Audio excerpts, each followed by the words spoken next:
diminuição de poder de Arthur Lira, que em menos de 24 horas ficou pequeno para ele, hein? Achou ali, mas ele deve estar preparando, Bez, com certeza um contra-ataque, que ele não sabe perder.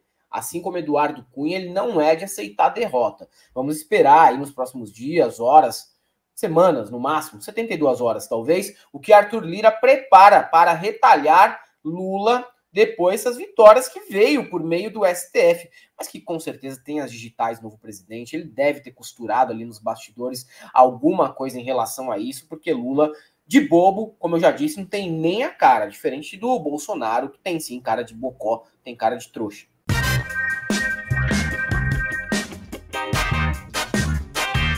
Ô César, tivemos aí duas derrotas do Arthur Lira, a segunda dela hoje, né, com o voto do STF ali declarando o orçamento secreto inconstitucional.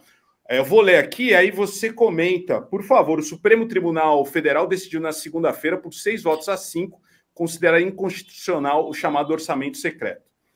É que o Lira hoje em dia chama de orçamento municipal, né? Para André Saidia, ele acabou de dar uma entrevista e falou: não tem nada de secreto, né? Vão tirar ali uma coisa que era muito célere para os deputados conseguirem levar o bem para suas cidades, né? Deputado virou vereador agora, né, Arthur Lira? Parabéns.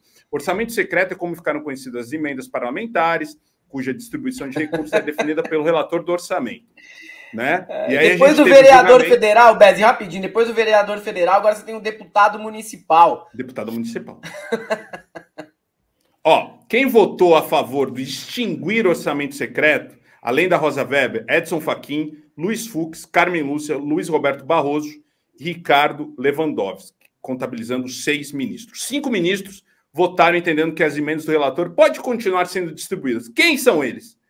André Mendonça, Nunes Marques, óbvio, a gente esperava, Dias Toffoli, Alexandre de Moraes, a gente já falou aqui, que foi um voto dado a semana passada, e Gilmar Mendes, né? Então, 6 a 5 aí, mais uma derrota para o Arthur Lira, né? Depois do Gilmar Mendes ontem ter colocado ali o Bolsa Família fora do teto de gastos da PEC ali da transição, e o Arthur Lira vai perdendo sua força. Ô César, você esperava por isso ainda no final desse ano? Cara, sendo bem honesto, Bezi, quando começou a tramitar isso na Corte Constitucional, eu esperava. Eu esperava que não sei se eu esperava a total dimensão que isso tomou em efetivamente se tornar inconstitucional, mas, cara, é um mecanismo absolutamente descabido, entende? Não precisa ser nenhum gênio da ciência política. Veja, para as pessoas que nos assistem nesse momento, chega em casa e troca ideia com o teu parceiro ou com a tua parceira e fala que, olha, agora eu vou administrar o orçamento do lar aqui de forma secreta.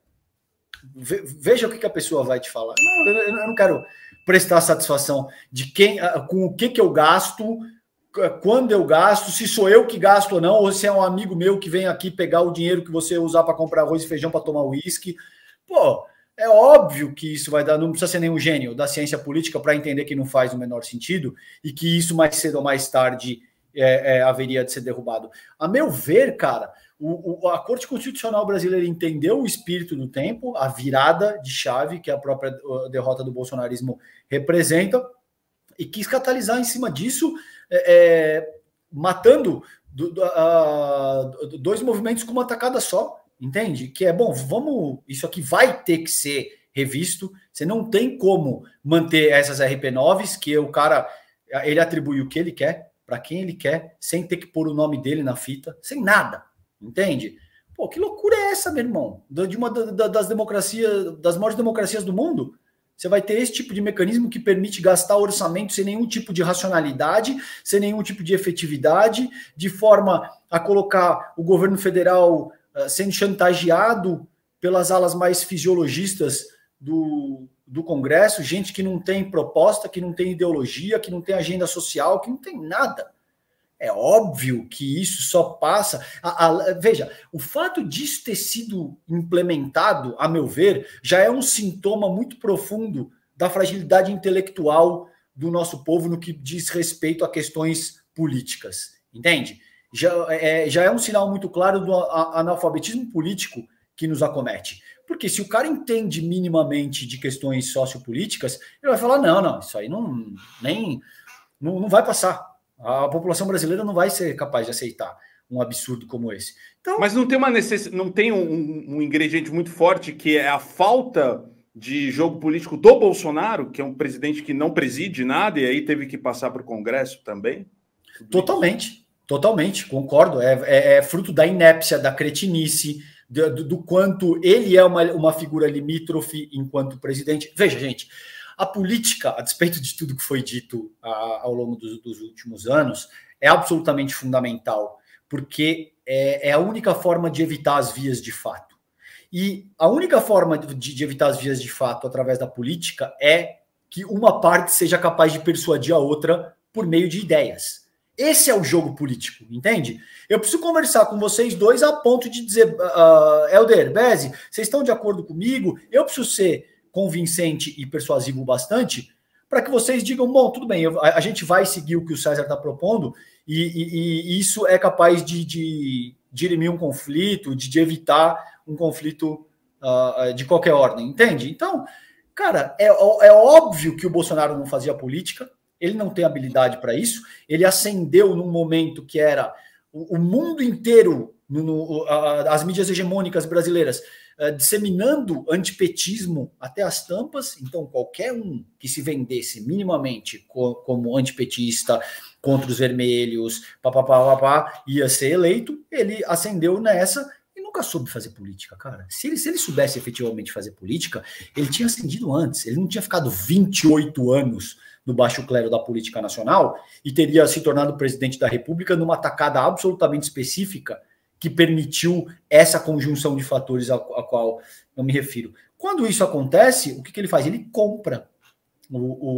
Ele passa a alugar a presidência da República junto a esses grupos mais fisiológicos da política institucional brasileira. Isso não ia ter como se manter. Entende o desespero do Arthur Lira?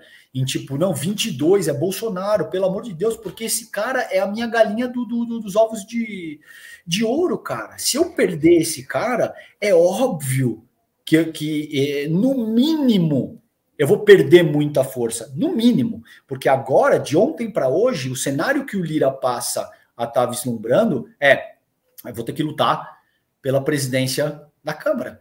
Sabe o que ele antes estava pedindo? A presidência da Câmara, Ministério de Minas e Energia, Ministério da Saúde, orçamento secreto com as RP9s absolutamente inalteradas. Ele queria o pacote inteiro, compadre. O cara não queria abrir mão de nada e eu tô com tudo, entendeu? De ontem para hoje, ele já perdeu assim 80% do que ele estava pleiteando e agora ele quer aí ainda a presidência da Câmara, e agora o Partido dos Trabalhadores e essa base governista, que deve somar, eu estava conversando com o Juliano Medeiros hoje no ICL, ele me disse, cara, considerando a União Brasil e tudo que a gente eventualmente consiga atrair, talvez a gente chegue aí a 230, 240 parlamentares, o que é o bastante para formar maioria simples. Maioria simples é aquilo que você precisa para avançar, por exemplo, demandas menos elaboradas, vamos deixar por isso mesmo, junto ao Congresso Nacional, e a maioria qualificada é o que você precisa de 2/3 ali para coisas mais complexas. Então agora mudou radicalmente o cenário. Agora cabe ao campo progressista avaliar se, bom, a gente ainda quer, Lira, você na presidência em troca desses 150 votos que você tem para avançar a PEC da transição, ou já existem outros mecanismos dos quais podemos nos valer para resolver essa contenda e você que se arrebente, tá entendendo? Então a coisa agora virou bonito. Eu ainda acho que o PT, a Gleisi Hoffmann diz isso, vai apoiar, vai continuar apoiando, porque a PEC da transição é importante não só para o Bolsa Família, mas para uma série de outras questões correlatas à saúde, educação, infraestrutura. O orçamento entregue pelo Bolsonaro e pelo Guedes é ridículo, né? Exatamente. Mas assim, é uma peça de ficção, na verdade. Então, a PEC da transição precisa passar, apesar da decisão do Gilmar Mendes ontem à noite, né? Parou ali o single malt dele, a comemoração pela vitória da Argentina e tomou uma decisão. É uma decisão que é engraçada, né? Uma decisão tipo, faça-se valer o que está na Constituição. O Brasil às vezes tem esse humor esse humor característico da nossa história, que é, na verdade, a gente lamenta, né, esse tipo de comédia da nossa vida cotidiana, mas basicamente o que Gilmar Mendes fez foi isso. Faça-se valer o que já existe constitucionalmente. E não queriam. E aí estavam ali tentando fazer isso passando por PEC, né? Quando na verdade era possível fazer por MP. Mas aqui no Brasil é preciso dizer o óbvio para que lá na frente ninguém fique assanhado para tentar um impeachment e acusar o governo de pedalada, apesar de estar acontecendo neste momento em que o Lula nem assumiu ainda.